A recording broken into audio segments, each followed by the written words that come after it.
น้อมกราบถวายความเคารพพระเถรานุเถระโดยมีพระเดชพระคุณหลวงพ่อเจ้าคณะจังหวัดเชียงใหม่พระเดชพระคุณหลวงพ่อรองเจ้าคณะจังหวัดเชียงใหม่ทุกรูปกราบถวายความเคารพท่านรองอธิการบดีมหาวิทยาลัยมหาจุฬาลงกรณราชวิทยาลัยวิเขตเชียงใหม่และก็ขอการขอบพระคุณพระอาจารย์พระครูโสพลปฏิยัติที่อำนวยความสะดวกในการเปิดในรายการเช้านี้เป็นรายการธรรมะเป็นทีมรายการรับธรรมะรับอดุลในช่วงเช้าของวันที่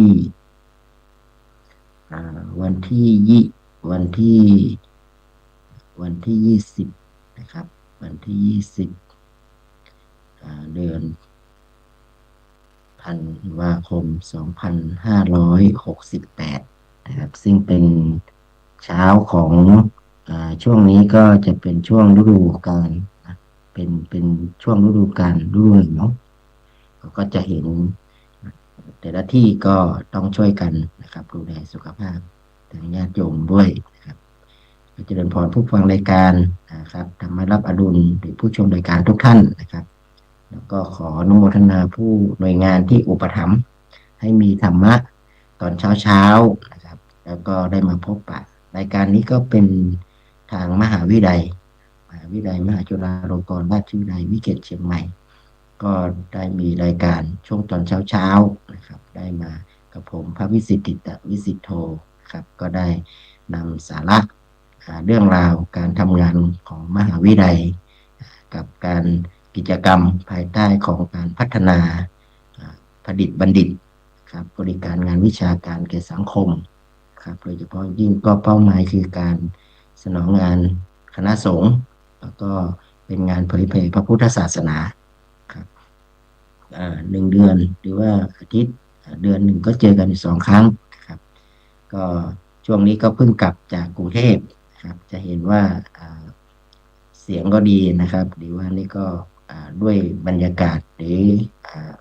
สถานการณ์ช่วงนี้ก็ร้อนบ้างหนาวบ้างนะครับก็ทำให้สุขภาพนะครับให้ต้องช่วยกันดูแลนี่เป็นเรื่องที่สำคัญครับช่วงนี้นะครับทางมหาวิทยาลัยมหาจุฬาลงกรณ์วิเขตเชียงใหม่ก็เตรียมความพร้อมที่จะจัดกิจกรรมนะครับซึ่งปีหนึ่งก็มีครั้งหนึ่งก็คือนั่นก็คือการปฏิบัติธรรมเพราะว่าเราทั้งเรียนทั้งปริยัติแล้วก็คู่กันปฏิบัติไปด้วยนะครับหมายความว่ามหาวิทยาลัยเราก็จะมีการปฏิบัติธรรมตั้งแต่วันที่15ถึง25นะครับมกราของวิเขตเชียงใหม่แต่ทางมจรช่วงนี้จะเห็นว่าแต่ละที่บางทีก็เริ่มปฏิบัติช่วงเดือนธันวานะครับเป็นการต้อนรับปีใหม่เป็นการปฏิบัติธรรมนะครับเพื่อนำสิ่งดีๆทำเตรียมความพร้อมนะครับเตรียมเรื่องสติเตรียมเรื่องของการฝึกตัวเองครับก่อนที่จะต้อนรับปีใหม่ครับก็จะเป็นช่วงนี้นะครับทางมหาวิทยาลัยก็จะมีระเบียบนะครับเป็นข้อบังคับของมหาวิทยาลัยว่าด้วยการประดิษฐ์บัณฑิตนะครับนิสิตระดับปริญญาตรีปริญญาโทปริญญาเอกจะต้องเข้าปฏิบัติวิปัสสนากรรมฐานนะครับซึ่งเป็นภาคปฏิบัติ พร้อมกันทั่วประเทศครับก็ถ้าเป็นระดับปริญญาตรีเนี่ยนะครับก็ปฏิบัติธรรม10 วันนะครับ10 วัน 9 คืนที่อยู่ด้วยกันนะครับส่วนของเราก็ปีนี้ก็มีพักนิสิตปี 1ครับถึงปี 4เนี่ยจำนวน200เกือบ300 รูปนะครับเราก็จะปฏิบัติธรรมกันที่มจรที่ดอยสะเก็ดครับที่เป็นที่ตั้งของมหาวิทยาลัยนะครับที่เราขยับย้ายจากที่สวนดอกไปที่มจรนะครับป่าเมี่ยงที่เราเรียกกันว่ามจรป่าเมี่ยงตอนนี้ก็เริ่มขยับขยายนะครับเป็นปีที่ 2ละนะครับที่เราเอานิสิตไปอยู่ที่หุบเขาแห่งความสุขที่เรียกว่าเป็นพื้นที่ของป่าไม้เต็มมีความอุดมสมบูรณ์ด้วยทรัพยากรธรรมชาตินะครับเป็นพื้นที่เงียบสงบแล้วก็จะเป็นสถานที่รองรับของการปฏิบัติธรรมของนิสิตนะครับตั้งแต่วันที่15ถึง25ก็ขอเชิญชวนนะครับนะครูบาอาจารย์นะครับหรือญาติโยมนะครับที่อยากจะมีส่วนร่วมอยากจะไปเข้าปฏิบัติธรรมด้วยกันกับนิสิตก็จะเดินพรเชิญนะครับหรือถ้าเกิดว่าไม่มีเวลาจะรับไปเป็นเจ้าภาพถวายภัตตาหารเช้าภัตตาหารเพลหรือจะถวายน้ำปานะก็สามารถที่จะติดต่อมาทางมหาวิทยาลัยนะครับหรือจะได้นำไปถวายเองให้กับพระสงฆ์ผู้มาปฏิบัติธรรมวิปัสสนากรรมฐานก็ตามความศรัทธาตามความสะดวกตามจิตศรัทธาของทุกท่านนะครับก็คืออันนี้เป็นงานใหญ่นะครับของมหาวิทยาลัยส่วนของบัณฑิตศึกษาก็จะปฏิบัติธรรมบัณฑิตก็ระดับปริญญาโทกับปริญญาเอกอันนี้ก็จะปฏิบัติธรรมในช่วงวันเวลาเดียวกันเหมือนกันแต่สถานที่ก็จะมีที่สถานปฏิบัติธรรมนะครับวิปัสสนานานาชาติที่ที่ป่าไผ่นะครับอำเภอแสนทรายซึ่งตรงนี้ก็จะเป็นนิสิตระดับปริญญาโทปริญญาเอกนะครับก็มีจำนวนอยู่ประมาณ100 กว่ารูปคนอันนี้ก็ระดับมหาบัณฑิตเนาะกับดุษฎีบัณฑิตก็จะได้ร่วมปฏิบัติธรรมกรรมฐานพร้อมกันนะครับญาติโยมอยากจะไปร่วมหรืออยากจะรับเป็นเจ้าภาพร่วมถวายภัตตาหารก็จะเดินพรนะครับเชิญชวนญาติโยมในเป็นการต้อนรับปีใหม่นะครับในการชีวิตของเราการปฏิบัติธรรมนี้เป็นเรื่องที่สำคัญครับเพราะว่าสังคมทุกวันนี้นะครับเรามีโอกาสน้อยนะครับที่จะได้ให้เวลากับชีวิตของเราให้เวลากับการอยู่กับตัวเองส่วนมากเราจะอยู่กับคนอื่นมากเยอะเนาะแต่ว่าต้องกลับมาอยู่กับตัวเองกลับมาฝึกสตินะครับเพราะสตินี้จะเป็นสิ่งที่ควบคุมนะไม่ให้เราเกิดความประมาทในชีวิตนะครับเพราะทุกวันนี้นี่ทางสังคมหรือสภาพแวดล้อมกิจเราก็จะเห็นเนาะไม่ว่าจะเป็นสถานการณ์ปัญหาต่างๆที่เราพบเจอกับทางทุกวันนี้ครับไม่ว่าจะเป็นเรื่องภัยพิบัติโดยเฉพาะยิ่งเราวิกฤตของภัยพิบัติที่เราเห็นนะครับสถานการณ์แผ่นดินไหวน้ำท่วมแล้วเราก็ต้องเยียวยากันนะครับไม่ว่าเข้าคุกคามไปถึงวิกฤตทางเศรษฐกิจวิกฤตทางความมั่นคงเรื่องการภัยคุกคามทางสงครามเนี่ยมันทั้งหมดทั้งมวลเนี่ยมันล้วนเป็นผลมากระทบกับจิตใจครับอันนี้เป็นเรื่องที่สำคัญครับแล้วก็ผู้คนนะครับที่อยู่ในการที่จะดำเนินชีวิตก็เกิดความหวาดกลัวเกิดการระแวงไม่รู้ว่าชีวิตนะครับจะเกิดความประหวาดหวาดกลัวยังไงนะครับแต่ว่าทั้งนี้ทั้งนั้นถ้าเรามีสติครับเราดูกันด้วยความเป็นมนุษย์อยู่ด้วยกันความรักความเมตตาแม้ว่าความรักความเมตตาอาจจะดูเหมือนว่ามันจะมีนะครับทุกท่าน ที่เห็นก็คือทำไมเราเรียกร้องหาความรักความเมตตากันแต่เราไม่มีกระบวนการในการที่จะพัฒนาหรือกระบวนการในการหล่อหลอมให้เรามีพรหมวิหารธรรมซึ่งกันและกันอันนี้แหละครับเป็นเรื่องที่เราต้องกลับมาทบทวนว่าจริงๆมันต้องเริ่มกับตัวเราเริ่มจากการหยุดแล้วก็มาดูกับตัวเองบ้างอยู่กับตัวเองบ้างทบทวนตัวเองอย่าลืมว่าเราทุกวันนี้ก็มีเกิดแก่เจ็บตายเป็นธรรมชาติ ถ้าเรามีความตั้งใจหรือเรามีความที่จะทำประโยชน์หรือจะดูแลสังคมนี้ด้วยกันเนี่ยความที่เราจะมีพื้นที่ถือว่าเป็นโอกาสเยอะเลยนะครับจากการที่เราได้เห็นว่าสถานการณ์ทุกวันเนี่ยที่มันเกิดขึ้นก็ทำให้เราเห็นถึงสภาพชีวิตจริงๆมหาวิทยาลัยเราเนี่ยนะครับก็ผลิตบัณฑิตภายใต้การปลูกฝังเรื่องคุณธรรม เรื่องจริยธรรมโดยเฉพาะยิ่งก็คือเราเป็นกลุ่มที่สี่ก็คือกลุ่มปัญญานะครับเนี่ยจะเป็นเรื่องที่สำคัญนะครับในการที่เราจะผลิตบัณฑิตด้วยความเมตตาเพราะว่าเมตตาคือการคุ้มครองครับขอไปนะครับคือการคุ้มครองชีวิตการคุ้มครองโลกครับเป็นสิ่งที่สำคัญอย่างยิ่งนะครับที่เราจะอยู่ในสังคมร่วมกัน อันนี้ก็เป็นอันหนึ่งที่ทางมหาวิทยาลัยเรามีความตั้งใจนะครับที่จะเป็นพื้นที่หล่อหลอมเป็นพื้นที่ในการที่จะดูแลนะครับให้กับนิสิตของเราเนี่ยมีความมั่นคงทางจิตใจนะครับใครที่เรียนในมหาวิทยาลัยเนี่ยก็คือเป็นมหาวิทยาลัยแห่งความสุขเป็นมหาวิทยาลัยแห่งการดูแลและความรักความสามัคคีตระหนักถึงคุณค่า ตลาดคือการใช้หลักธรรมไปประยุกต์ในการใช้ชีวิตนะครับที่เราเรียกว่าพัฒนาแนวคิดและชีวิตร่วมสมัยในการอยู่ร่วมกันในสังคมอันนี้เป็นเรื่องที่สำคัญครับทีนี้ช่วงนี้ก็จะมีกิจกรรมนะครับไม่ว่าจะเป็นกิจกรรมของโดยเฉพาะยิ่งก็คือเราก็จะเริ่มเห็นว่าช่วงปีใหม่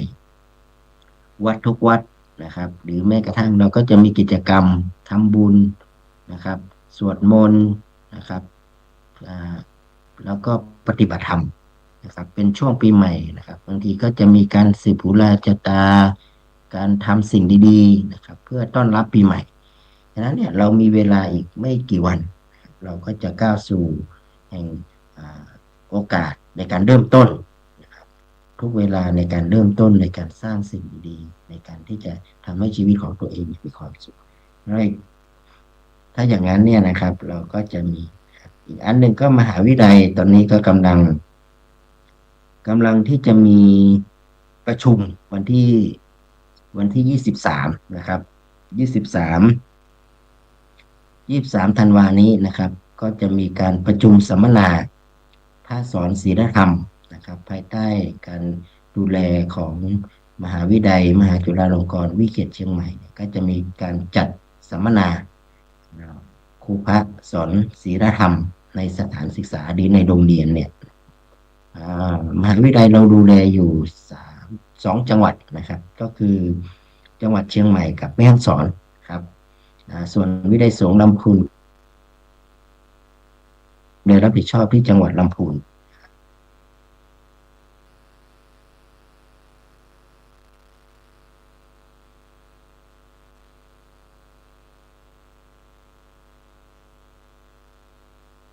แม่ฮ่องสอนเนาะ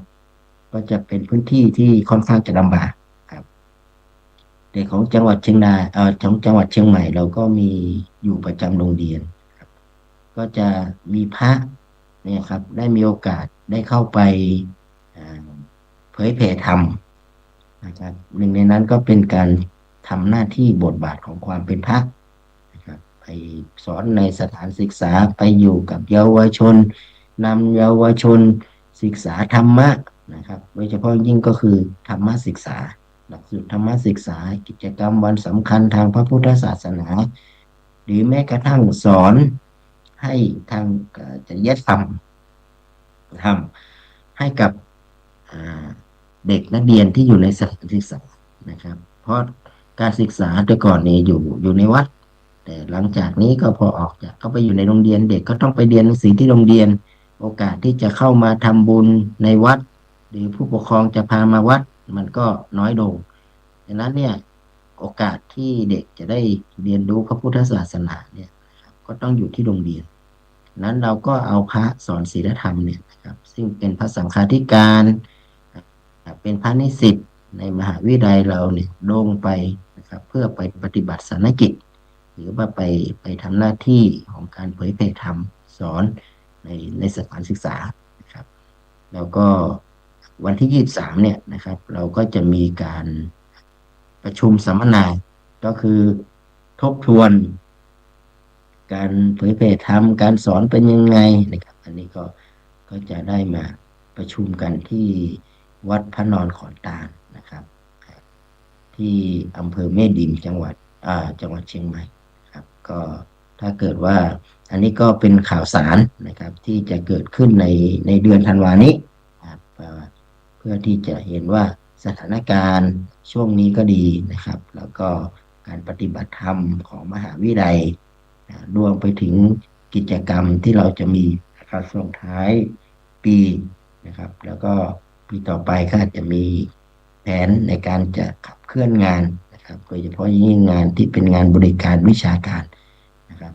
แล้วทุกวันอาทิตย์เนี่ยนะครับเราก็มีการสอนภูมิปัญญานะครับก็จะมีสอนหลายภาษาหลากหลายภาษาเหมือนกันไม่ว่าจะเป็นภาษาล้านนาภาษา ภาษาพื้นเมืองเนี่ยนะครับมีภาษาธรรมก็มีที่มหาวิทยาลัยแล้วก็มีช่วงนี้เรามีชาติพันธุ์เนาะมีนะมาเรียนภาษาไทยครับเรียนภาษาอังกฤษนะครับเรียนภาษาพม่าภาษาญี่ปุ่นเนี่ยเราก็มีเพราะเรามีเพื่อนนะครับต่างชาติมาอยู่ก็เป็นการบริการเราก็จะเห็นว่าในวัดสวนดอกบัวจรอก็จะมีวันอาทิตย์ก็จะมีทั้งชาติพันธุ์ทั้ง พี่น้องทั้งหลายนะครับมาเรียนภาษา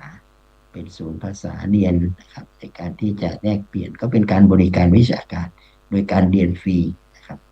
อันนี้มหาวิทยาลัยเราก็จัดรองรับอย่างน้อยก็คือเป็นพื้นที่ในการที่จะให้ความรู้เพื่อไปสื่อสารให้ความรู้ภายใต้ความเข้าใจนะครับเป็นพื้นที่กลางๆในการที่เราจะสื่อสารเรื่องของอ่า เรื่องของบทบาทไม่ว่าจะเป็นบทบาทของพระสงฆ์กับการทำงานบทบาทของมหาวิทยาลัยนะครับการบริการวิชาการสังคมครับอันนี้ก็เป็นเรื่องที่เรากำลังที่จะพัฒนาแล้วก็ปรับปรุงในการที่จะแก้ไขอันนี้ก็คือเป็นงานของมหาวิทยาลัยที่เราทำนะครับที่มหาวิทยาลัยวิเทศเชียงใหม่ ได้ทำภายใต้การพัฒกิจของการผลิตบัณฑิตอันนี้เนี่ยสุดท้ายก็คือบัณฑิตทั้งหลายเนี่ยแหละครับเป็นหัวใจสำคัญถ้าคนเราได้รับการศึกษาคนเรามีการศึกษาที่ถูกต้องมีการพัฒนาคุณภาพชีวิตที่ดีนะครับมันก็ทำให้พระพุทธศาสนาของเราเนี่ยจะเดินมั่นคง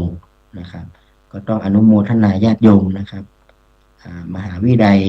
ของวิเขตเชียงใหม่อยู่ได้มาทุกวันนี้40กว่าปีเนี่ยก็เพราะการอุปถัมภ์ของพระมหาเถระนะครับครูบาอาจารย์ที่เป็นพระสงฆ์เป็นคณะสงฆ์แล้วก็การอุปถัมภ์ค้ำจูนของอุบาสกอุบาสิกาทั้งให้ทุนการศึกษาทั้งดูแลทั้งช่วยกันทำนุบำรุงช่วยกันพัฒนาครับตอนนี้ที่ของเราเนี่ยนะครับที่กำลังขยับไปที่ป่าเมี่ยงเนี่ยตอนนี้ก็กำลังพัฒนาโดยเฉพาะยิ่งก็คือสถานที่นะครับที่เราจะใช้การเรียนการสอนสถานที่ที่ใช้การปฏิบัติธรรมวิปัสสนากรรมฐานสถานที่ที่จะรองรับนะครับเรื่องของภัตตาหารที่จะถวายหรือแม้กระทั่งความสะดวกในการที่เราจะจัดทำเรื่องของห้องในการที่จะให้ความรู้ นะครับห้องสมุดอะไรต่างๆตอนนี้เราก็กำลังที่จะค่อยขยับกันแล้วก็ต้องสร้างกันนะครับบางส่วนก็ได้รับงบประมาณนะครับจากงบประมาณทางมหาวิทยาลัยทางหน่วยงานงบประมาณทางแผ่นดินมาสนับสนุนบางส่วนก็ได้รับการอุปถัมภ์จากมหาเถระญาติโยมทั้งหลายอันนี้ก็ทำให้มหาวิทยาลัยของเราเนี่ยนะครับได้มีการขยับขับเคลื่อนนะครับถ้าเราผ่านไปที่ป่าเมี่ยงเราก็จะเห็นว่าตอนนี้เนี่ยนะครับทางซ้ายมือเนี่ยนะครับก็จะเป็นมจรนะครับก็จะมีทุกคนก็จะเห็นว่ามันมีเหมือนกับมีกำแพงเนาะจริงๆไม่ใช่กำแพงนะครับที่ตรงนั้นเป็นพระไตรปิฎกนะครับมีทั้งสองข้างก็คือเป็นเหมือนประตูนะครับเป็นพระไตรปิฎกนะมีอยู่สามก็คือพระสูตรนะครับมีทั้งพระสูตรพระวินัยแล้วก็อภิธรรมถือว่าเป็นสิ่งสูงสุดของเราแล้วที่เราจะศึกษาค้นคว้านะครับเป็นสมบัติชิ้นสุดท้ายนะครับที่เราได้ที่ฝากไว้แล้วก็เอามาประพฤติปฏิบัติศึกษาแล้วก็ปฏิบัติกันเป็นเป็นสิ่งที่เราเป็นสัญลักษณ์แห่งความรู้เนาะเป็นสัญลักษณ์แห่งปัญญาทั้งหมดอันนี้ทางซ้ายมือถ้าเราไปจากรอยสะเก็ดเข้าไปเนี่ยก็จะอยู่ทางซ้ายมือแต่ถ้าเรามาจากทางเชียงดายก็จะอยู่ขวามือของเราแต่ทางซ้ายมือเนี่ยตอนนี้ก็ทางเทศบาลของป่าเมี่ยงเขาก็จัดภูมิทัศน์นะครับเพราะว่าตอนนี้นี่เขาเพิ่งเปิดงานไปนะครับเปิดได้2 วันเพราะว่าเปิดงานไฟก็ปรับภูมิทัศน์ถ้าตรงข้างๆเนี่ยนะครับชาวบ้านก็เปิดร้านค้าเอาของพื้นบ้านเอาผักเอาอะไรมาจำหน่ายนะครับดังนั้นก็เป็นจุดพักนะครับเป็นจุดพักผ่อนจุด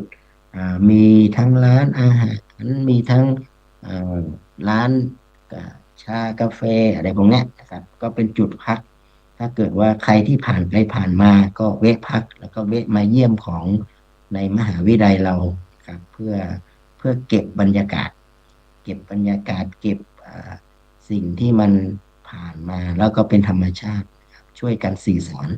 นะครับให้กับมหาวิทยาลัยของวิเขตเชียงใหม่แล้วก็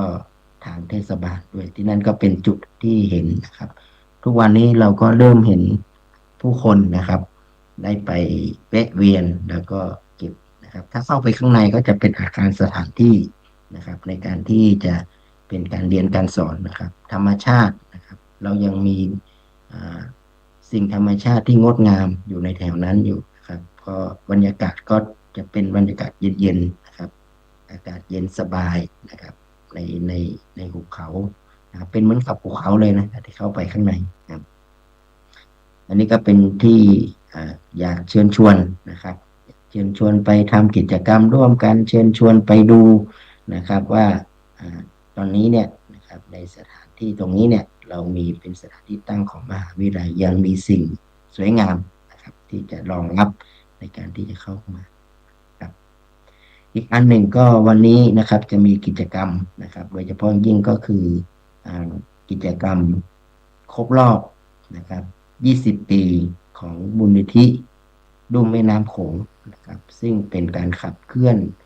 ภายใต้ของมหาวิทยาลัยมหาจุฬาลงกรณ์วิเขตเชียงใหม่ที่ทำงานภายใต้ลุ่มแม่น้ำโขงครับครบรอบ20 ปีครับวันนี้ก็จะมีช่วงเช้าก็จะมีพิธีตักสินังนะครับที่พิธีเจริญชัยมงคลนะครับแล้วก็จะมีการประกาศผู้อุปถัมภ์มีการมอบทุนการศึกษานะครับอันนี้ก็จะเชิญชวนนะครับที่จัดกันที่วัดสวนดอกรามหลวงก็วันนี้เขาจะมีกิจกรรมมีการเปิดเขาเรียกว่าเปิดตลาดพื้นเมืองนะครับมีของมานำเสนอมาจำหน่ายนะครับเพื่อเป็นการระดมทุนเพื่อเป็นการตั้งกองทุนในการที่จะมาสนับสนุนการเผยแผ่พระพุทธศาสนาภูมิภาคลุ่มแม่น้ำโขงอันนี้ก็ถ้าเกิดว่าใครว่างนะครับช่วงนี้ไม่ติดภารกิจอันใดก็อยากจะเชิญชวนนะครับแล้วก็ไปร่วมกันกับไปร่วมไปเก็บบรรยากาศกันนะครับก็มีทั้งนิสิตที่มาศึกษาในมจรวิเขตเชียงใหม่ที่มาจากภูมิภาคลุ่มแม่น้ำโขงจากประเทศต่างๆ นะครับก็จะมีการมาร่วมมีการเวทีในการที่จะมาแสดงมุทิตายินดีในที่มูลนิธิได้ครบรอบนะครับ20 ปีพอพูดถึง20 ปีเนี่ยนะครับทำให้เราเห็นถึงเด็กถ้าเด็กเนี่ยจะเดินเติบโตมาเนี่ยใช้เวลาประมาณ20 ปีเนี่ยก็เหมือนกับเป็นวัยที่ผู้ใหญ่ละนะครับจะก้าวสู่วัยที่มันจะขยับความมั่นคงดังนั้นก็จะเห็นว่าพระพุทธศาสนาในการเป็นเพจพระพุทธศาสนาภูมิภาคลุ่มแม่น้ำโขงเรานี่ก็มีการทำกิจกรรมนะครับอย่างต่อเนื่องจนก่อเกิดความยั่งยืนนะครับวันนี้ก็เป็นอกที่มูลนิธิครบรอบ20 ปีครับก็จะมีกิจกรรมร่วมกันอันนี้ก็จะเป็นการเล่าสู่กันฟังในงานของมหาวิทยาลัยที่เกิดขึ้นเนาะในระหว่างเดือนธันวาที่ผ่านมานี้ก็ถือว่าเอากิจกรรมนะครับใช้โอกาสใช้เวทีนะครับในช่วงระยะเวลาประมาณ30 นาทีนี้กับงานของมหาวิทยาลัยงานที่ผ่านมาครับอีกหนึ่งก็คือที่ผ่านมาก็ปิดท้ายก็คืองานสอบธรรมศึกษาของเด็กนักเรียนนะครับทางมหาวิทยาลัยเราก็ได้รับความอนุเคราะห์เมตตาจากคณะสงฆ์อำเภอเมืองเชียงใหม่นะครับนะโดยมีอาจารย์พระครูโสพลปริยัตินะครับได้นำบุคลากรนะครับมหาวิทยาลัยก็ไปเปิดสอบธรรมศึกษาที่โรงเรียนวัฒโนไทยพยัพอันนี้ก็เป็นการงานสนองงานของคณะสงฆ์นะครับเพื่อที่จะเอางานครูพระกับงานที่ผลสำลิดนะครับของการจัดการเรียนการสอนของธรรมศึกษาของนี้ก็สำเร็จไปด้วยบุญแล้วก็มีญาติโยมนะครับไปร่วมเป็นเจ้าภาพในทางนี้ก็สำเร็จก็ต้องขออนุโมทนานะครับกับญาติโยมทุกท่านนะครับดีขอกราบขอบคุณในเมตตาคณะสงฆ์นะครับที่ให้ทางมหาวิทยาลัยได้มีโอกาสได้สนองงานคณะสงฆ์ไม่ว่าจะเป็นงานด้านการศึกษานะครับด้านการประพฤติปฏิบัติโดยการเปิดกรรมฐานวิปัสสนานะครับในหลักสูตรต่างๆที่มหาวิทยาลัยได้มีอยู่นะครับแล้วเราก็มีการได้มีโอกาสได้ทำบุญนะครับแล้วก็อีกอันหนึ่งนะครับปิดท้ายจริงๆก็คือเรื่องของการรับปริญญานะครับที่ผ่านมานี่วันที่6ที่7เนี่ยเราก็นำนิสิตนะครับของเราไปรับนะครับปริญญาที่วังน้อยนะครับที่อยุธยาวังน้อยก็เหมือนว่าภายในเดือนธันวาที่ผ่านมานี้ครับก็เราก็จะเห็นกิจกรรมของมหาวิทยาลัยครับได้มีการพัฒนาบัณฑิตแล้วก็เห็นผลสำเร็จของบัณฑิตแล้วก็ทำให้บัณฑิตของเราได้จบการศึกษาแล้วก็ไปทำหน้าที่ของพุทธบริษัทถ้าเป็นคณะสงฆ์ก็ไปทำหน้าที่ของการเผยแผ่พระพุทธศาสนาหรือศึกษาเพศไปหรือฆราวาสก็เอาไปใช้ในชีวิตประจำช่วยกันดูแลสังคมให้เกิดสันติสุขให้มากที่สุดนะครับครับดูแล้วตอนนี้ก็หมดเวลานะครับในเวลาที่ได้รับนิมนต์มาแล้วก็การที่ได้รับเมตตาจากทางคณะสงฆ์ก็ต้องขอกราบขอบพระคุณในเมตตาธรรมของพระเดชพระคุณนะครับพระธรรมเสนาบดีนะครับเจ้าคณะภาค7ที่เมตตาอุปถัมภ์นะครับเป็นประธานสภาวิเขตเชียงใหม่และอุปถัมภ์ของมหาวิทยาลัยเป็นการศึกษาอุปถัมภ์ของคณะสงฆ์ภาค7ด้วยนะครับพระเดชพระคุณแล้วก็พระเดชคุณหลวงพ่อเจ้าคณะจังหวัดรองจังหวัดพระเถรานุเถระเจริญพรอนุโมทนากับญาติโยมทุกท่านนะครับที่ติดตามรายการธรรมะรับอรุณทุกเช้าก็จะมีพระมหาเถระครูบาอาจารย์ได้มาพบปะส่วนทางนี้ก็เป็นช่องทางที่มหาวิทยาลัยนะครับได้นำรายการมาพบปะกับญาติโยมแล้วก็หวังว่าญาติโยมจะมีส่วนร่วมในการที่จะอุปถัมภ์ค้ำจุนดูแลมหาวิทยาลัยเพื่อพัฒนาพระสงฆ์เพื่อพัฒนาอุบาสกอุบาสิกาให้ต่อไปเกิดสันติสุขการนี้ก็ขออนุโมทนาขอบคุณทุกท่านก็ขอนำรายการธรรมะรับอรุณจากทุกท่านไปนะครับขอคุณงามความดีบุญกุศลที่พวกเราทั้งหลายได้ร่วมกันประพฤติปฏิบัติก็ปกปักรักษาให้ทุกท่านมีความสุขความเจริญทุกท่านทุกคนเทอญขอเจริญพร